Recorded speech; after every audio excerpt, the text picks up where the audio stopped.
je fais une petite parenthèse aussi, Ah oui, parce que je voulais… excusez-moi, j'ai mis en route Ouais, l'enregistrement, autant pour moi. ça marche, Hélène, ça marche. Je voulais juste prévenir les gens qui m'écoutent ce soir, si vous ne me trouvez pas sur les réseaux sociaux, c'est parce qu'on m'a piraté en fait il y a 2 semaines. Donc je suis en train de voir avec un ami là pour récupérer mes comptes, mais j'ai pas mal de comptes en fait qui ont été complètement désactivés. Donc même si vous me cherchez sur Google, sur Instagram, sur Facebook, vous n'allez plus du tout trouver mon compte. Vous devez vous demander où je suis passé, mais je suis toujours là et j'espère que je vais tout récupérer prochainement et pouvoir continuer à partager avec vous donc mon voyage. Donc comme je vous disais, actuellement je suis à Lima au Pérou. Le voyage, je l'ai commencé l'année dernière, donc ça fait déjà 1 an que je suis parti, ça passe super vite, moi-même je ne me rends pas compte. J'ai commencé par le Mexique, donc j'ai traversé le Mexique, toute l'Amérique centrale, la Colombie, l'Équateur, et actuellement donc, je suis au Pérou, et j'irai jusqu'en Argentine. Donc l'idée du voyage, en fait, c'est de traverser toute l'Amérique latine à vélo, pour donner de la visibilité à la maladie Huntington, rencontrer toutes les associations locales, les familles, les patients, toutes les personnes qui travaillent sur la maladie Huntington. Donc, j'ai eu la chance de rencontrer des chercheurs, des généticiens, des neurologues et vraiment toute personne qui est en lien avec cette maladie. Et pourquoi j'ai choisi l'Amérique latine? Parce que c'est la partie du monde la plus affectée par la maladie Huntington et également parce qu'il y a une priorité ici par rapport à cette maladie, c'est-à-dire qu'il y a beaucoup de familles qui vivent dans la pauvreté. C'est une maladie qui est encore très peu connue ici, il y a très peu d'informations et la plupart des patients, en fait, ce qui se passe, c'est qu'ici, on n'arrive pas à identifier les patients. Donc, il y a encore énormément de patients qui sont atteints de cette maladie qui ne le savent pas, ils ne connaissent pas du tout la maladie et malheureusement, ils vivent dans des villages isolés, donc ils sont complètement perdus. Et les médecins ne peuvent pas diagnostiquer les patients parce qu'ils ne connaissent pas eux-mêmes la maladie. Donc, il y a vraiment un besoin de donner de la visibilité à cette maladie ici, d'en parler, de rencontrer les médecins pour qu'ils puissent apprendre sur cette maladie, diagnostiquer les patients et identifier le plus de patients possible parce que on peut aider personne si on ne connaît pas combien de patients il y a dans le pays. Et également, si un jour on a un traitement sur la maladie Huntington, dans 5, 10 ou 15 ans, il est important d'aider les gens d'Amérique latine également. Donc, l'important, c'est vraiment ici de faire de la visibilité sur la maladie et d'identifier les patients. Donc, voilà un peu mon voyage depuis 1 an et actuellement, donc, je suis au Pérou. Et C'est super. Ce que peut-être les gens ne savent pas tous, c'est que tu fais ça à vélo. Exactement, ouais. Je fais ça à vélo, justement pour avoir la chance de collaborer avec les médias, parce que si je ferais ça en bus ou en avion, tout le monde sait le faire, donc c'est beaucoup plus facile. Tandis que là, en fait, le fait de faire ça à vélo, ça me donne la chance en fait de pouvoir collaborer avec plein de médias locaux, même avec des médias français. Et du coup, ça permet de donner vraiment encore plus de visibilité à la maladie et surtout de sortir de l'anonymat les associations locales, les patients d'Amérique latine et qu'eux-mêmes puissent parler avec les médias en fait. Parce que quand je parle avec un média, par exemple, du Pérou, je peux parler de la maladie, je peux parler de la situation de la maladie Huntington au Pérou, je peux parler de l'association. Et du coup, généralement, ce qui se passe, c'est que quelques jours après, on a des nouveaux contacts, il y a des nouvelles familles qui contactent les associations en disant j'ai vu Dimitri dans un journal, il parle de la maladie Huntington, j'ai trouvé les contacts de l'association du Pérou. Et en fait, ça fonctionne super bien ici de collaborer avec les médias pour justement chercher des patients, des nouveaux patients dans chaque région, dans chaque pays, et pour donner encore une fois de la visibilité à la maladie Huntington et aux associations locales. alors, entre le Mexique où tu as démarré et le Pérou où tu es arrivé aujourd'hui, et puis, voilà, quelles sont les disparités que tu as repérées en termes de prise en charge du malade? Et est-ce qu'il y a des pays d'ailleurs qui n'ont même pas d'association pour venir en aide aux Complètement. Alors, familles?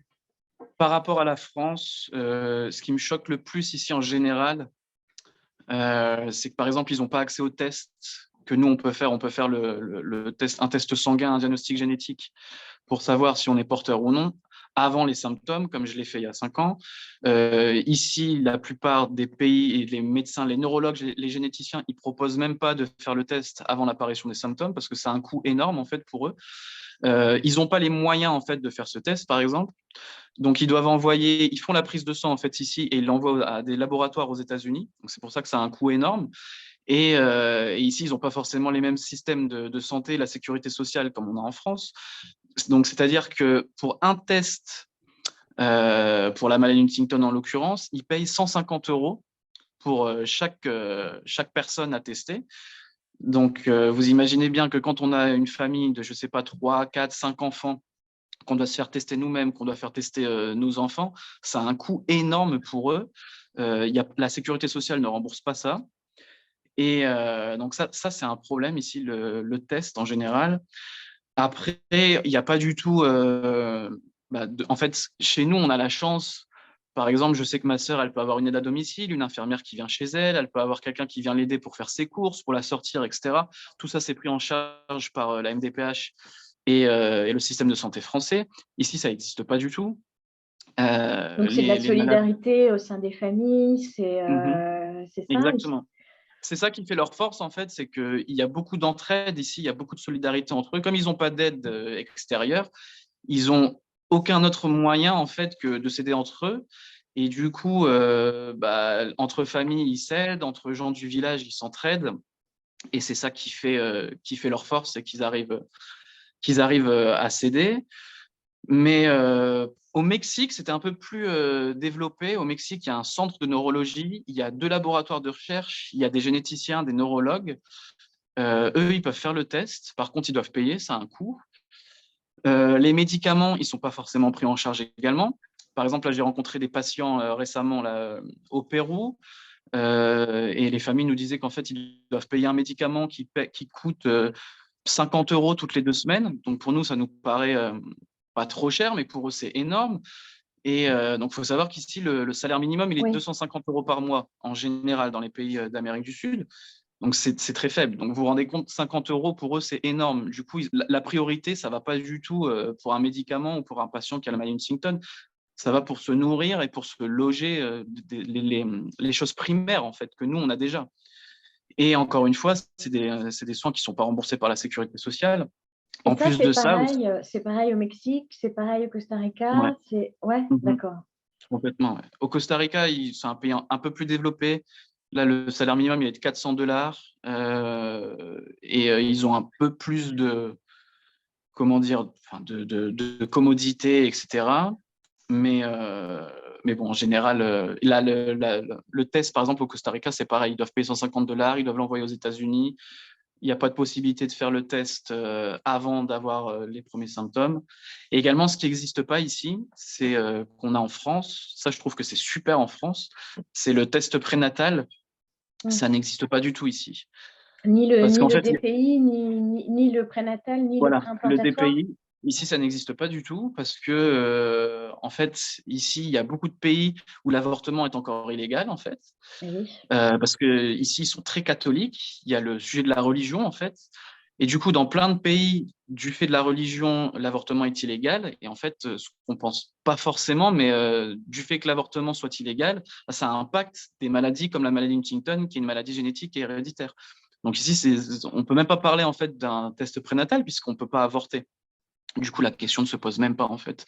Ça, je pense que c'est super dommage parce que c'est quelque chose en fait qui nous permet de se garantir en fait que nos enfants n'auront pas cette maladie. Et actuellement, c'est la seule façon de casser cette chaîne en fait avec la maladie Huntington. Mais de tout ce que tu nous dis là, la chaîne, elle n'est pas prête d'être cassée dans ces pays-là, quoi. Parce que En Amérique latine, c'est compliqué. C'est pour ça que, comme je vous disais, il y a vraiment une priorité ici. Surtout qu'il manque énormément d'informations. Donc, au-delà de… Parce que forcément, il y a des gens qui sont très pauvres, donc il y a l'aspect économique. Mais il y a aussi l'aspect…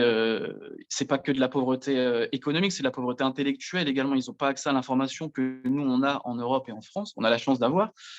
Et encore moins sur la maladie Huntington. Déjà que nous, en France, on a tendance à se sentir isolé si on ne va pas démarcher l'association Huntington France, si on ne va pas démarcher des professionnels de santé. c'est compliqué de trouver des informations. Ici, c'est le néant absolu. Il n'y a aucune information sur cette maladie. Donc ça, c'est très compliqué. Il y a vraiment énormément de travail à faire avec les familles, les patients et les associations pour qu'ils partagent les informations et également qu'on connecte en fait les associations d'Amérique latine avec des associations comme nous en France, en Europe, aux États-Unis, ne serait-ce que pour partager les informations qu'on a en fait que eux n'ont pas ici. Parce que tu as trouvé que les associations dans ces pays étaient moins renseignées que nous, par exemple? Pour certaines associations, ouais. Ah ouais? Ça dépend. Il y a l'association du Mexique, par exemple, comme je vous disais, elle est assez développée. La directrice est vraiment sur le sujet et elle se renseigne énormément. Elle est en lien avec des chercheurs américains, avec des associations européennes, etc. Mais il y a des associations qui sont très récentes et ils sont complètement isolés, en fait. Ils sont connectés avec personne. Donc, avec le peu d'informations qu'ils ont sur la maladie, avec les professionnels de santé qu'ils ont dans leur pays qui connaissent un peu la maladie, mais sinon, il y a il y a même de la désinformation. Parce que comme ils n'ont pas accès à la vraie information, ils transmettent des informations qui ne sont pas forcément vraies des fois. Par exemple, là, récemment au Pérou, l'association, ils disaient aux patients et aux familles que, en gros, c'est ça. En fait, de eux, ce qu'ils comprenaient, c'est que comme c'est une maladie héréditaire, il y a 50% de chances que les enfants ont le gène défectueux de la maladie. Et donc, eux, ils pensaient que c'était un enfant sur deux, en fait, Eh oui. 50%. Alors qu'en fait, non, c'est chaque enfant qui a À 50% de chance d'être… ouais. Voilà, exactement. Donc, c'est tout des sujets comme ça qu'il faut encore parler. Alors moi, des fois, c'est délicat parce que je ne suis pas médecin, je ne suis pas chercheur, je n'ai pas forcément l'étiquette pour leur dire, et le La statut, en fait, légitimité, ouais, tu la ressens un problème de légitimité, exactement, légitimité, ouais. pour leur dire, voilà, non, la maladie, elle fonctionne comme ça, etc. Mais bon, à force de me dédier à cette cause, j'ai quand même appris énormément de choses, j'ai rencontré énormément de personnes et je commence quand même à devenir un peu un professionnel sur cette maladie. Donc, j'essaye de transmettre les informations et l'expérience que j'ai également. Oui, parce que tu avais visité des laboratoires au Mexique. Ouais, Tu as c'est ça. rencontré des chercheurs. J'ai visité 2 laboratoires, 2 équipes de chercheurs, donc super intéressant. Et également l'association Factor H, en fait. Donc, c'est une association qui aide la Colombie, le Venezuela et le Pérou. Le directeur, il est espagnol, mais il travaille à Los Angeles, aux États-Unis, depuis 30 ans. Il est lui-même chercheur sur la maladie Huntington et actuellement, il est directeur d'un laboratoire sur la maladie Huntington. Donc, il a énormément de connaissances sur la maladie, forcément, un réseau énorme. Et lui me partage son réseau et ses connaissances, et moi, derrière, je peux partager son réseau et ses connaissances, en fait. D'accord. Donc, ça, c'est génial, ouais. En Et fait, pardon, mhm. vas-y. En Non, fait? non, J'ai tendance à faire le lien généralement entre différentes associations, différents chercheurs, etc. Et moi, je les connecte entre eux et je partage l'information. D'accord. Marc, tu avais une question? il y a quand même dans ces pays, au moins dans les capitales, des hôpitaux où il y a des services où on connaît la maladie, on prend en charge les malades de manière satisfaisante ou même pas? Alors si, ça dépend les pays. Au Costa Rica, si, il y a un hôpital qui prend en charge les malades. Au Mexique également, en Colombie aussi. Là, à Lima aussi, il y a un centre de neurologie, dans la capitale du Pérou également. Mais alors en fait, ça, c'est une bonne remarque que tu fais parce que généralement, c'est justement ça qui se passe, c'est que tout est concentré dans les capitales. Mmh. Et ici, il faut savoir qu'il y a des routes où il n'y a pas d'asphalte, ils n'ont pas les mêmes moyens de transport que chez nous, hein. Ils n'ont pas accès au train, prendre un avion, c'est super cher pour eux. Donc, ce qui se passe, en fait, c'est que la plupart des gens, ils sont isolés. En plus, c'est des pays gigantesques, hein. Là, par exemple, le Pérou, ça fait 3 fois la France en superficie, le Mexique également. Donc, les gens, ils ne peuvent pas se déplacer, en fait. Ils n'ont pas les moyens pour se déplacer. En plus, prendre un malade, si par exemple j'habite au nord du Pérou, je dois aller à Lima, il y a 20 heures de bus. Donc, vous imaginez, transporter des malades dans des bus pendant 20 heures, c'est hyper compliqué. Et en plus, une fois qu'ils arrivent dans la capitale, ils doivent trouver un logement. Donc, ils ont pas les moyens pour se loger dans une capitale. Ça coûte super cher. Et ils viennent juste pour 2 consultations avec un professionnel de santé, avoir de médicaments et ils retournent chez eux. Donc, ils n'en voient même pas l'intérêt, en fait, finalement. Mais sinon, si, dans les capitales, souvent, on trouve des neurologues et des généticiens. Ouais. Ah, Alors, si on parle un petit peu de ton périple à vélo, Dimitri, comment ça se passe pour toi niveau challenge, fatigue et tout? Et puis après, on parlera Euh, des familles mhm. aussi que tu rencontres sur place. Alors, au niveau du voyage à vélo, donc comme vous le L'attente, savez, comment ça se passe? je voyage en autonomie complète, en fait. Donc, j'ai une tente, j'ai un réchaud, etc. Je dors dehors pour économiser un maximum. Euh, et actuellement, j'ai fait 8500 km depuis le Mexique. J'ai juste pris un avion du Costa Rica jusqu'en Colombie parce qu'on ne peut pas traverser la frontière entre le Panama et la Colombie. C'est la jungle, donc c'est pas possible, c'est pas accessible. Mais sinon, j'ai absolument tout fait à vélo. Physiquement, j'étais préparé, je suis quelqu'un de sportif, mais en fait, c'est un autre niveau de, T'as de... souffert? Ouais, physiquement, j'ai Ouais. souffert. Je pensais pas que j'allais souffrir autant physiquement. En fait, moi, je me disais, bon, c'est un voyage à vélo, donc je suis pas forcément obligé d'aller vite, de faire 200 km à la journée. Je peux y aller tranquillement. Et le but, c'est aussi de voyager, de rencontrer des gens, etc. Mais physiquement, c'est dur. Je vais pas vous cacher, c'est vraiment dur. En plus, j'ai deux solutions ici. C'est soit je suis les montagnes, toute la cordillère des Andes, et là j'ai un climat assez tempéré, et j'ai des paysages magnifiques, etc. Mais par contre, c'est très dur parce que je suis en montagne, donc il n'y a que des cols à monter, il y a énormément d'élévation. Et moi, il faut savoir que j'ai 40 kilos de matériel sur mon vélo avec la nourriture, l'eau, etc. Donc c'est super lourd, donc c'est encore plus dur physiquement si je suis en montagne. Et l'autre option, ça serait de suivre les côtes. Là, c'est du plat. Mais par contre, il fait super chaud et c'est super humide. Donc, j'ai eu des températures jusqu'à 45 degrés avec 80% d'humidité en Amérique centrale, sur les côtes en Colombie. Et ça, je ne pouvais plus. Donc, depuis, je suis les montagnes. Parce que le problème, en fait, ici, la chaleur, franchement, c'est vraiment horrible. Je buvais 10 litres d'eau par jour. Et en fait, on ne profite même plus du voyage, quoi. On n'est que en train de souffrir sur le vélo. Le soleil, il tape à fond. Le soir, je suis dans ma tente jusque minuit, je transpire. J'ai même pas faim tellement j'ai chaud. Et aussi, il y a le problème des animaux, des insectes. Quand je suis Ah oui. quand je suis dans ce type d'environnement, j'ai vu des migales, j'ai vu des serpents, j'ai dormi avec des tas d'araignées. Donc, je peux vous assurer que la tente, elle fonctionne super bien, la moustiquaire, parce qu'il n'y a jamais rien qui est passé. Mais au final, on pense des fois, parce qu'on voit mes photos, donc on se dit, ouais, c'est génial, Dimitri il est devant un coucher de soleil sur une plage, ça a l'air génial. Donc ouais, la photo, elle est super belle, mais en réalité, je peux pas sortir deux doigts de ma tente parce que sinon, je me fais bouffer par tous les insectes. Et ça, c'est compliqué, en fait. On peut pas trop profiter avec les insectes. Donc, je suis vraiment mieux dans la montagne parce que là, il y a pas cette chaleur, il n'y a pas cette humidité, il n'y a pas tous ces insectes. Donc là, c'est génial. Là, la Cordillère des Andes, pour ça, c'est top. Les paysages sont magnifiques. Le Et vélo après, donc, ouais, résiste? comment? Le vélo résiste? T'as pas eu trop de pépins avec? Si, alors oui, bah voilà, j'allais en venir justement, toutes les galères que j'ai. Alors de santé, moi je suis tombé malade 8-9 fois, je crois, en un an. Et toujours pareil, toujours des intestins, je mange quelque chose qui passe pas, intoxication alimentaire. Et là, je suis cloué pendant une semaine au lit. J'ai eu une infection intestinale aussi, un parasite que j'ai eu. J'ai été bloqué pendant 10 jours. Après, Ah, j'ai quand eu même. des inflammations dans certains muscles. J'ai dû aller voir des physiothérapeutes. Ici, c'est l'équivalent des ostéos chez nous, ou kinés. Parce qu'à force de forcer sur le corps, de faire autant de kilomètres tous les jours, bah forcément des tendinites, inflammations musculaires, enfin, c'est normal.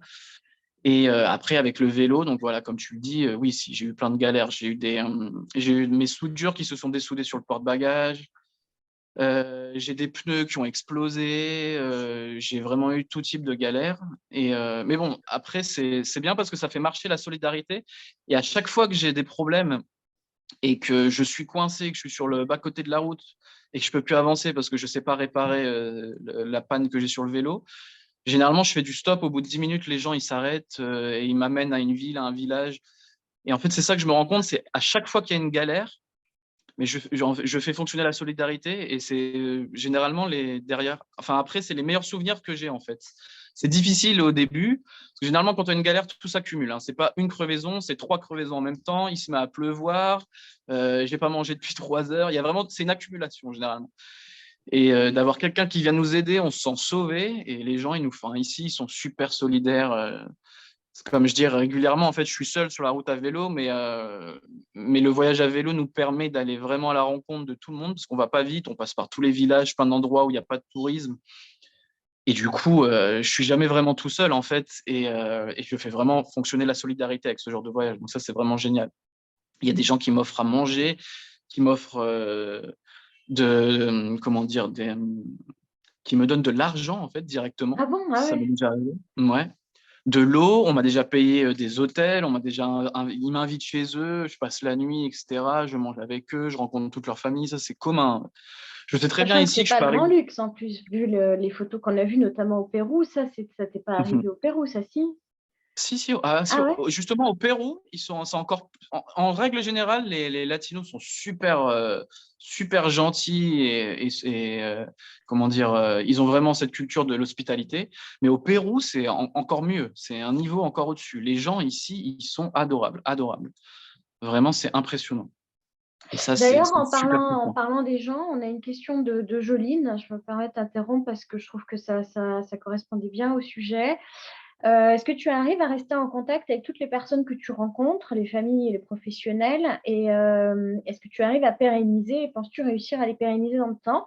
Alors, bon, bah, c'est là, parce qu'il y a eu quelques connexions tardives, c'est là où tu vas pouvoir reparler aussi de tes soucis de Mhm. cyberattaque. Alors voilà, en fait, avec les réseaux sociaux, ce qui est génial, c'est que j'ai des contacts partout. Là, j'avais 2500 personnes en lien avec la maladie Huntington, que ce soit en Europe, aux États-Unis, au Canada, ici en Amérique latine, même en Afrique, qui me suivent, qui m'envoient des messages régulièrement et qui me disent, voilà, moi, je suis touché par la maladie Huntington, je vois ce que tu fais, ça me motive dans cette maladie, à faire quelque chose de ma vie, etc. Et toutes les rencontres que j'ai faites ici, voilà, c'était sur les réseaux sociaux. J'arrive toujours à garder un lien avec, complètement, ouais.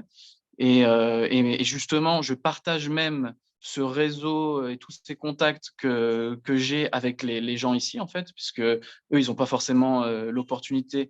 Par exemple, l'association du Pérou n'a pas l'opportunité de rencontrer l'association du Costa Rica et de Ouais. la Colombie et du Mexique. Donc, moi, je partage tous mes contacts partout. Donc ça, c'est super. J'ai partagé aussi tous mes contacts avec l'association Huntington Europe internationale.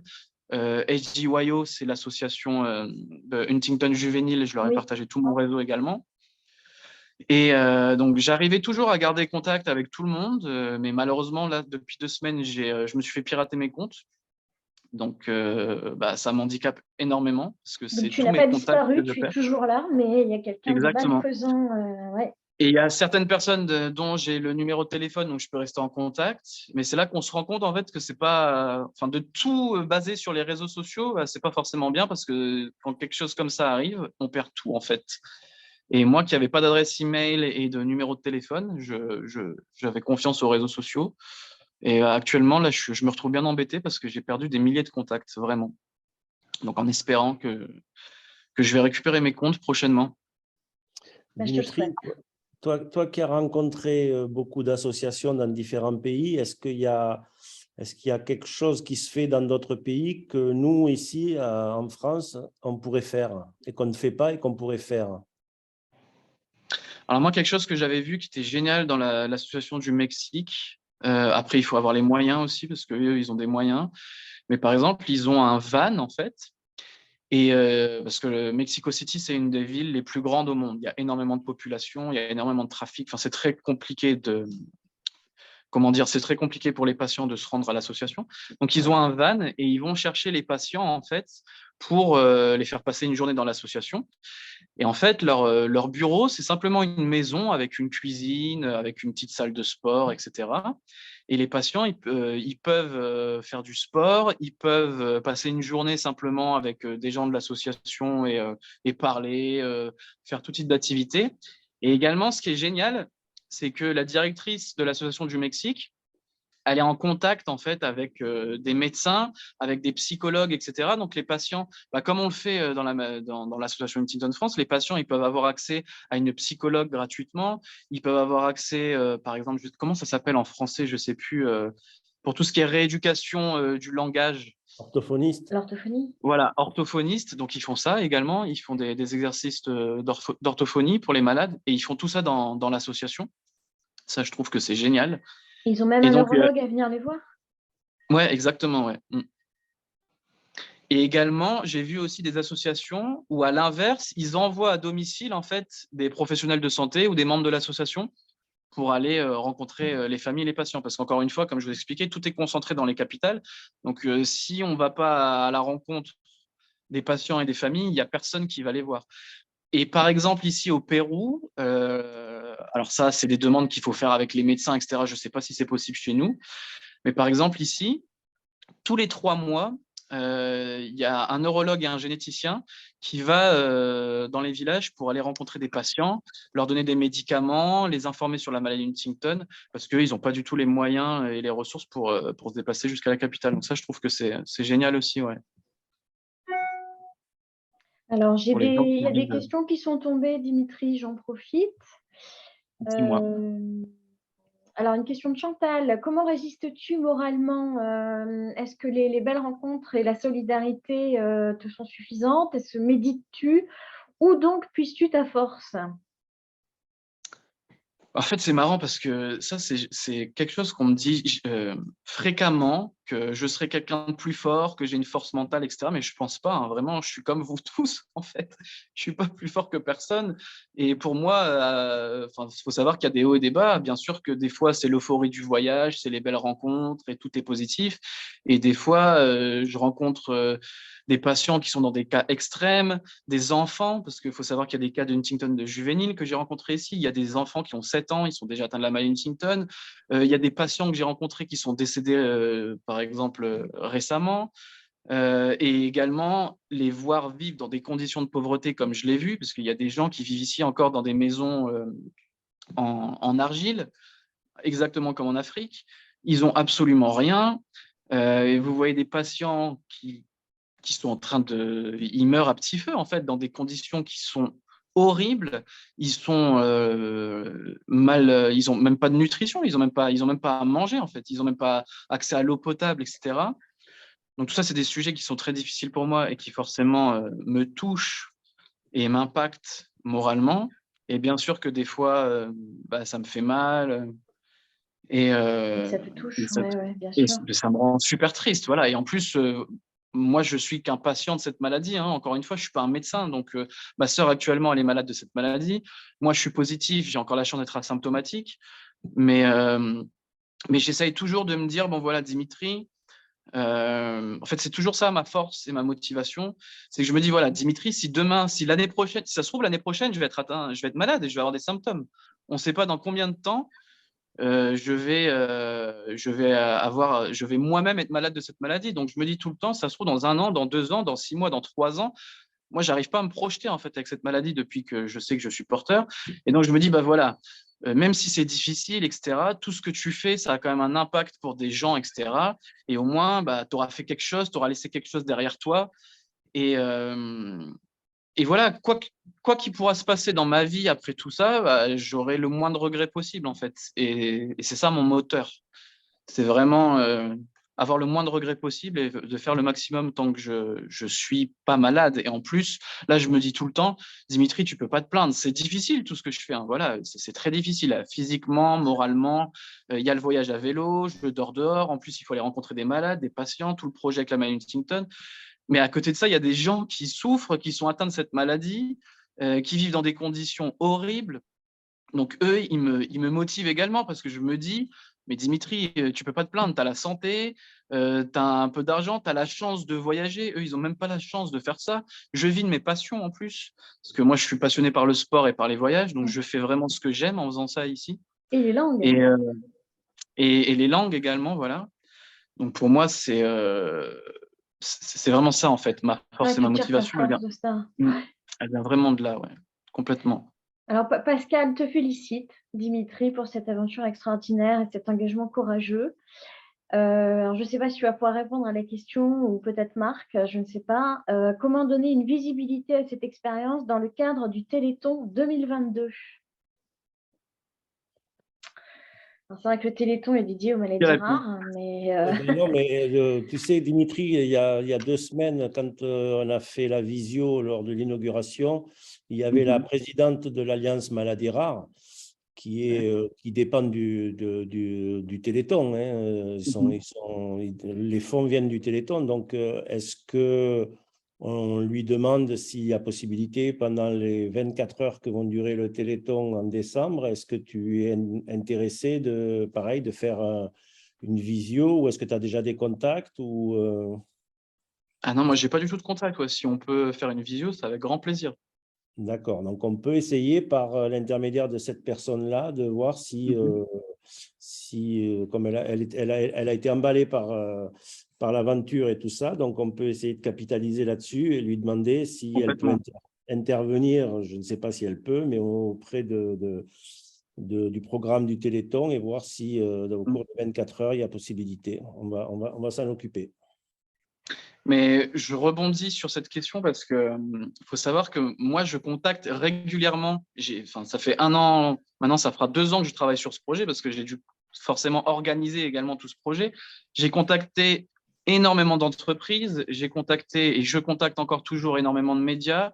Et tu en as J'ai eu, contacté. tu as eu des articles, tu as eu Oui, oui, des complètement, interviews. complètement.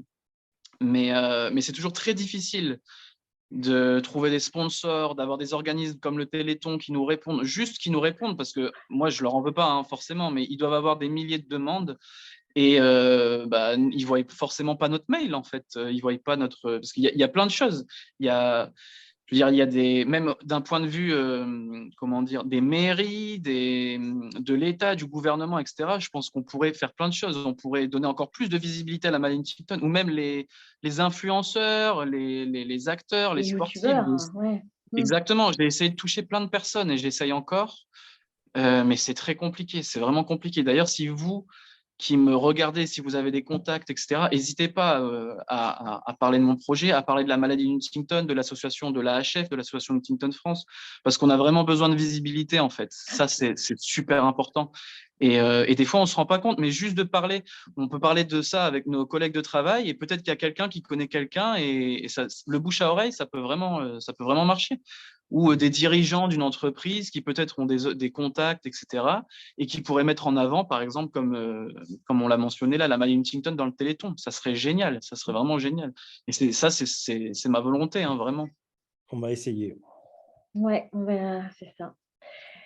Alors, nous avons Au même Elvira. titre, au Ah, même titre que je t'ai posé la question de ce qu'on pouvait nous apporter les associations, et maintenant dans l'autre sens, qu'est-ce que nous, association Huntington France, on pourrait apporter aux associations des différents pays que tu as traversés, parce qu'on n'a pas beaucoup de documentation en espagnol. Donc, est-ce qu'il y a quelque chose que l'on peut faire à notre niveau qui pourrait leur être utile?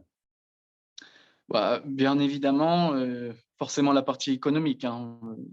Mais bon, déjà, nous, on a un manque de moyens, donc je sais très bien que c'est compliqué.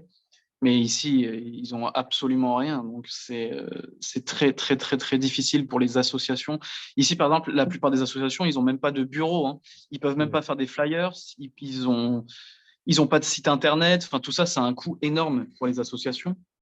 Donc, économiquement, déjà, c'est très compliqué pour eux.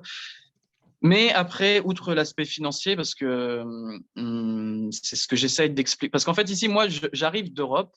Donc, il y a certaines personnes qui me voient un peu comme la personne qui a beaucoup d'argent. Donc, je vais les sauver un peu et je vais leur faire des dons énormes. Et je leur explique que, voilà, moi, je n'ai pas forcément les moyens également. Mais par contre, il y a d'autres choses qu'on peut leur apporter. Et je pense que c'est l'information, en fait, déjà, sur la maladie d'Huntington en général. Après, expliquer comment nous, par exemple, on fait pour récolter des donations, comment on fait pour trouver des sponsors, pour créer des événements, comment on fait pour se mettre en lien avec, je ne sais pas, les chercheurs, avec les neurologues, etc. Comment l'association fonctionne, en fait, parce qu'il y a des associations qui sont récentes encore ici. Par exemple, au Costa Rica, l'association elle a été créée pendant la pandémie, donc c'est encore tout récent, ils n'ont pas du tout d'expérience.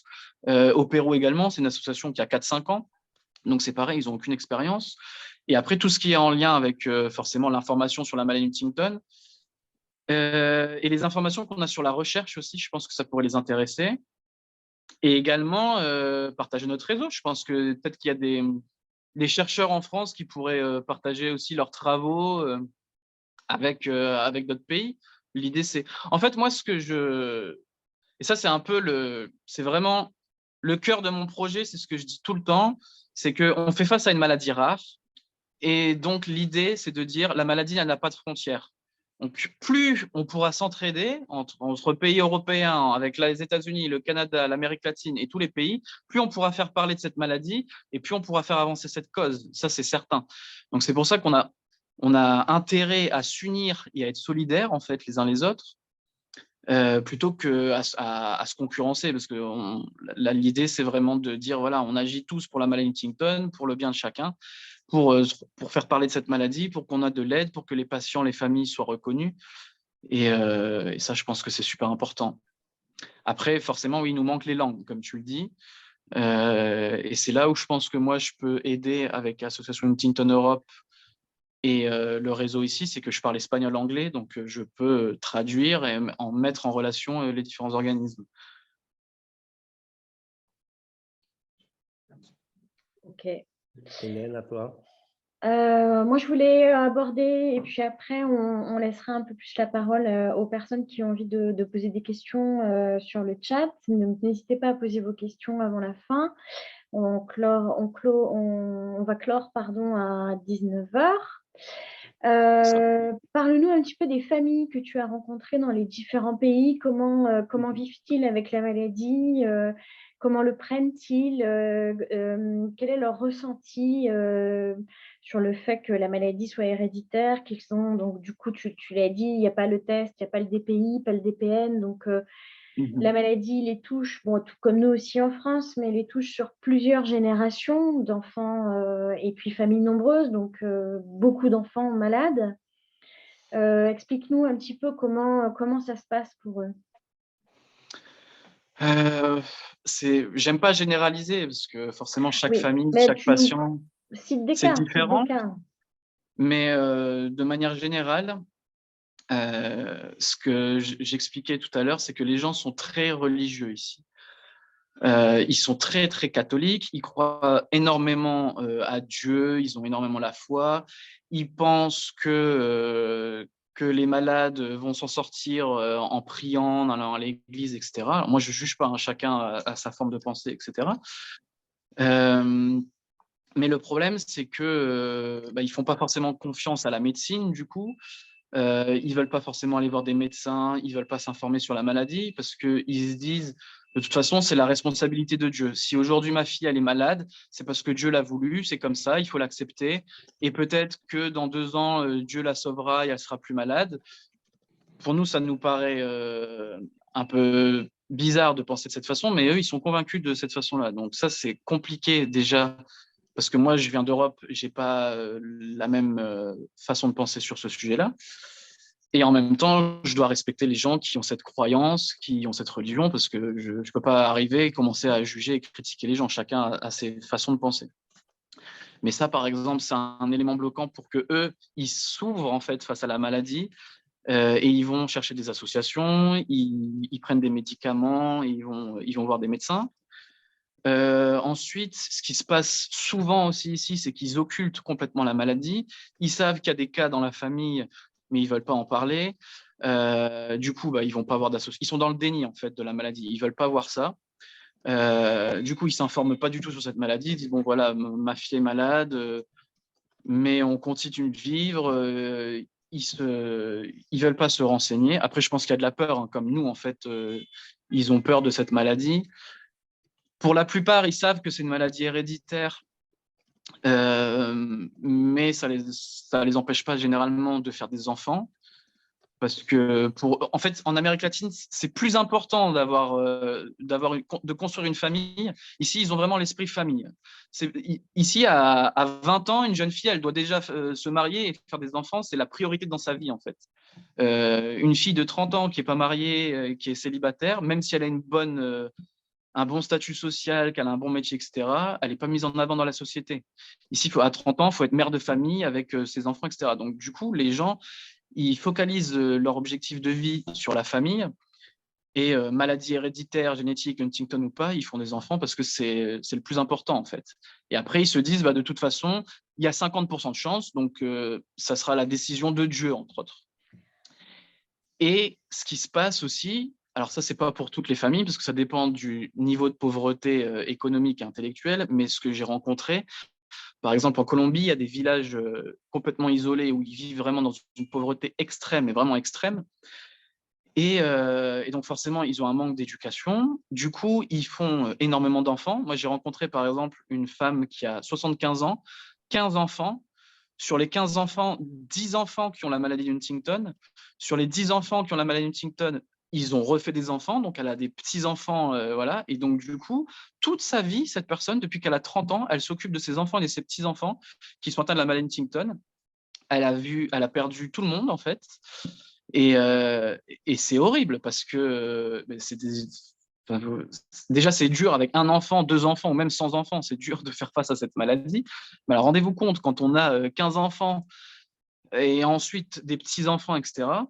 Et c'est là que je pense qu'il est super important de bien les informer que sur le fait que c'est une maladie héréditaire et génétique, qu'il n'y a pas d'autre façon que cette maladie s'attrape, que c'est vraiment, parce qu'il y a des gens encore qui pensent qu'il y a d'autres moyens que la maladie, elle s'attrape, mais non, c'est vraiment héréditaire et génétique, que chaque enfant a 50% de chance de développer cette maladie, c'est bien chaque enfant, et qui comprennent bien ça. Alors après, ils font ce qu'ils veulent de leur vie, forcément, moi je ne peux pas les empêcher d'avoir 15 enfants, Mm.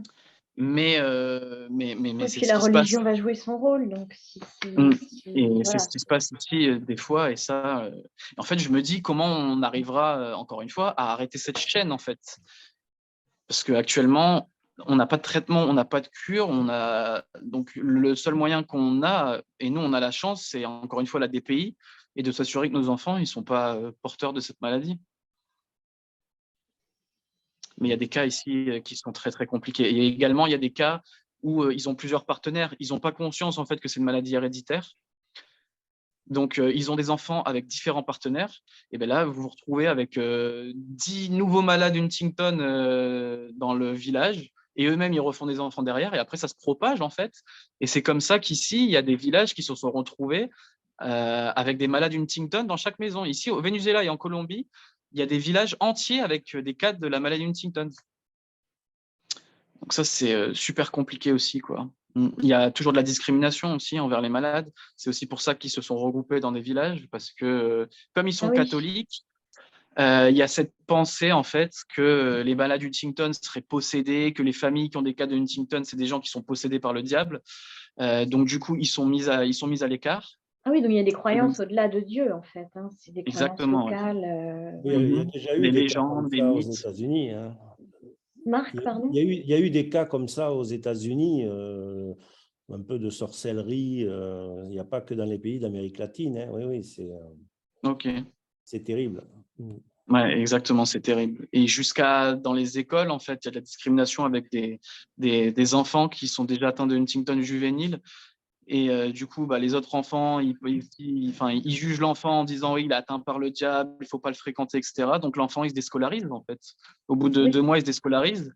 Et j'ai rencontré des enfants, ça fait 10 ans qu'ils ne vont plus à l'école parce que à cause des symptômes de la maladie Huntington. C'est super triste, quoi. Donc ils sont très isolés. Et du coup, les villages sont eux-mêmes isolés, j'imagine. Et il y a même des enfants qui se déscolarisent aussi parce qu'on en revient à ce que je disais tout à l'heure, comme ils n'ont pas d'aide et qu'ils s'aident qu'entre familles, il y a des enfants qui se déscolarisent pour aider leurs frères, leur mère ou leurs grands-parents de la maladie Huntington parce qu'il n'y a qu'eux en fait qui peuvent faire quelque chose. Ouais. À mon niveau, j'ai fini mes questions. Est-ce que des gens ont des questions?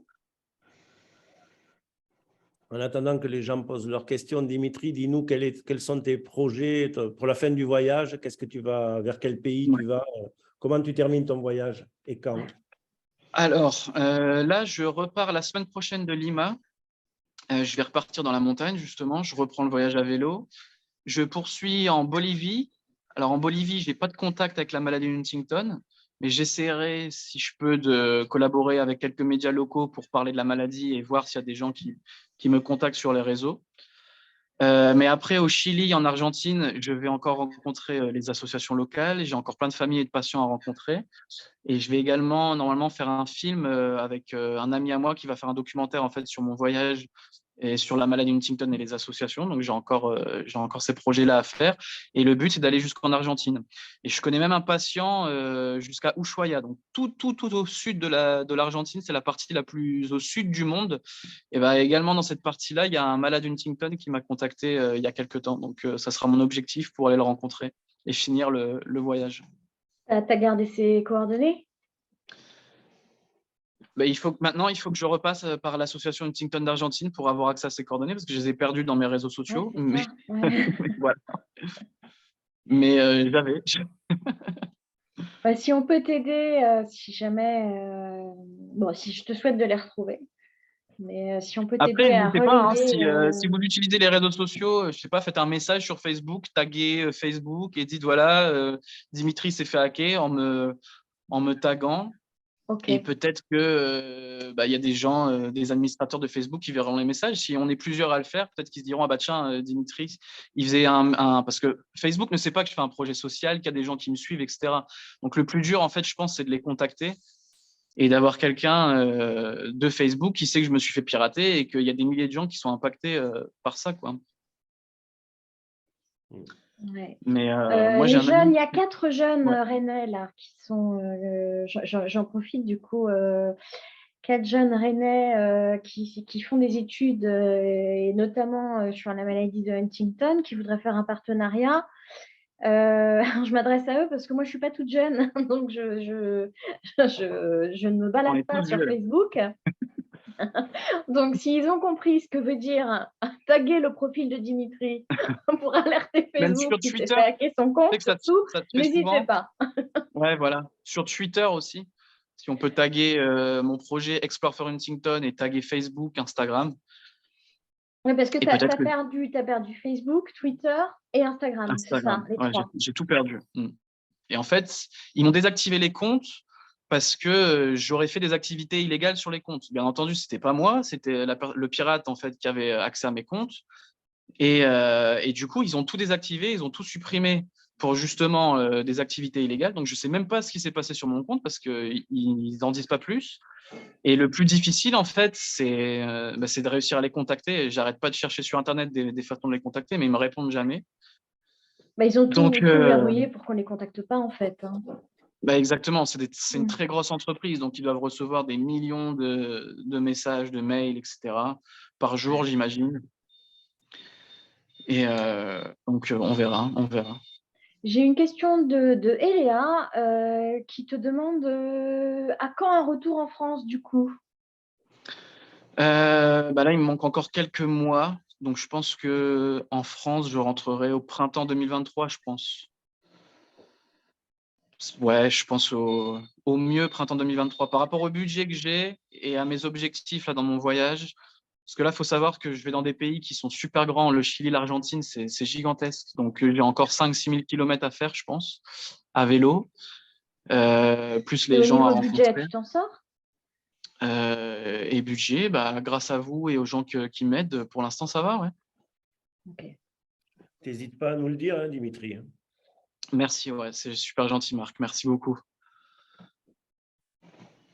Oui, parce que je ne sais pas si tout le monde le sait, mais tu t'es lancé dans cette aventure, mais techniquement, l'histoire de départ, Mhm. c'est que tu as tout lâché. C'est ça, voilà. Donc moi, j'ai quitté mon travail, j'ai pas d'emploi depuis plus d'1 an, j'ai pas de revenus, etc.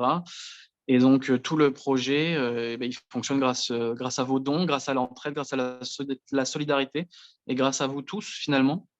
Donc pour ça, merci beaucoup parce que sans vous, sans l'association Huntington France, sans tous les gens qui me suivent et les gens qui sont là aujourd'hui, je pourrais pas faire ce projet. Et je ne pourrais pas être là aujourd'hui à vous parler de tout ce que je suis en train de vivre. Donc, vraiment, merci du fond Et du on cœur. n'aurait pas ce Vraiment. plaisir nous-mêmes.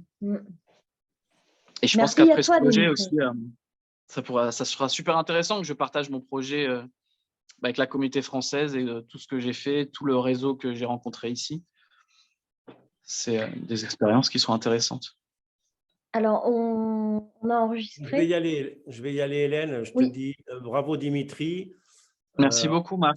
On se tient au Ça me fait courant et plaisir. on va voir pour le Téléthon Ouais, et puis on reprend contact. Il n'y a pas de problème. Ouais, et quoi que vous avez besoin pour l'association, vous savez que je suis là, hein. Si vous avez des, Ça je sais marche. pas, des idées pour n'importe quoi, je suis là pour vous aider, donc avec grand plaisir. Merci. On attend ton retour, Dimitri. En tout cas, je ne sais pas si tu vois le chat, mais tout le monde te félicite et te remercie de partager ton expérience. Voilà, on a Ariel. Bravo Dimitri, merci de partager cette belle expérience. Camille, bonne continuation à toi. Camille du Canada d'ailleurs, hein. Bonne continuation à toi. Catherine, un grand merci pour votre partage d'expérience. Bernard qui dit super. Voilà, donc tout le monde est content, tout le monde te félicite. Et bravo. Et en attendant, porte-toi bien, surtout. J'espère que tu vas récupérer tes comptes. Ouais, c'est surtout ça qui me perturbe là dernièrement, Ouais. c'est tous mes contacts. Donc, on Et, croise les doigts. Ouais. On croise les doigts, ça va le faire. Et écoute, bonne continuation, bon guidon. Merci beaucoup. Et puis, bon courage pour la suite. Bravo, bonne continuation. Enfin voilà, ça tombe. Je te laisse lire le chat. Et également, n'hésitez pas à me contacter hein, si vous voulez qu'on échange, ne serait-ce que, même pas forcément sur mon voyage, hein, mais je veux dire sur nos histoires personnelles avec la maladie Huntington. Parce que moi, comme je vous dis, je suis impacté par cette maladie également. Je suis comme vous tous. Donc, n'hésitez pas. Hein, je ne sais pas si vous avez mon adresse mail, c'est dimitri.pof, donc PO2FE, .pro@gmail.com. Donc, je le répète, c'est pof, PO2FE. Non, c'est Dimitri, pardon. T'inquiète, je l'ai écrit. Ah, tu l'écris, bon, bah parfait. Bouge pas, voilà, c'est envoyé Comme dans j'ai plus mes, comme j'ai dans pas le mes chat. réseaux, je vous donne mon adresse mail et si vous voulez qu'on échange, c'est avec grand plaisir. Super, merci à toi. Je vous dis au revoir à tous. Merci de vous être connectés ce soir. Donc, on est monté à 34 participants. C'est pas mal. C'est pas mal. Beau score. Et Dimitri, on se redit tout de suite. OK? Ça marche. À tout de suite. Merci à tous. Au revoir à Bonne tous. soirée. Au revoir.